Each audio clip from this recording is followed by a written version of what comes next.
जिल्हा परिषदेवर मवियाचा झेंडा आहे। जिल्हा परिषद सभापती निवड अखेर बिनविरोध होतीये। शिवसेनेच्या पृथ्वीराज पाटलांची सभापतीपदी वर्णी आहे।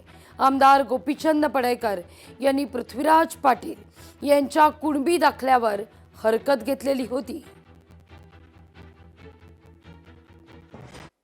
100% हा फार मोठा विजय हा पुरोगामी विचाराचा आहे। हा सांगली जिल्ह्यातील सर्वसामान्य लोकांचा आहे, जनतेचा आहे। आणि जी मूठ पुन्हा एकदा या सर्व पक्षाच्या नेत्यांनी माझी आमदारांनी बांधली त्याचा हा विजय आहे।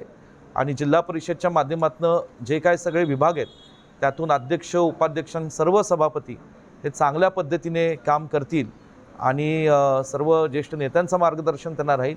लोकांच्या अपेक्षेपलीकडे चांगलं काम करतील हा विश्वास मला आहे। जिल्हा परिषदेच्या 61 सदस्यांच्या संख्येत आता राष्ट्रवादी काँग्रेस, दोन्ही राष्ट्रवादी काँग्रेस आणि काँग्रेस पक्ष आणि दोन्ही शिवसेना एक उबाठा पूर्णपणाने आमच्याबरोबर आहे आणि दुसऱ्या शिवसेनेतले 2 सदस्य आमच्याबरोबर आहेत।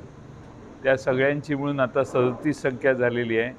अर्ज भरण्यासाठी आमचे सर्व सदस्य आत्ताच गेलेले आहेत आणि मला खात्री आहे की 37 बल झालेलं असल्यामुळे जिल्हा परिषदेत या जिल्ह्याच्या विकासाला आम्ही सगळे एकत्रितपणाने काम करून अधिक चांगली दिशा देण्याचा प्रयत्न करू।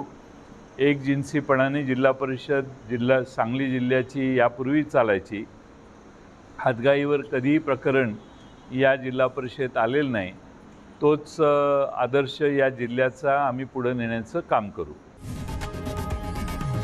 लोकशाही मराठी ऐका, पहा, जागरूक रहा।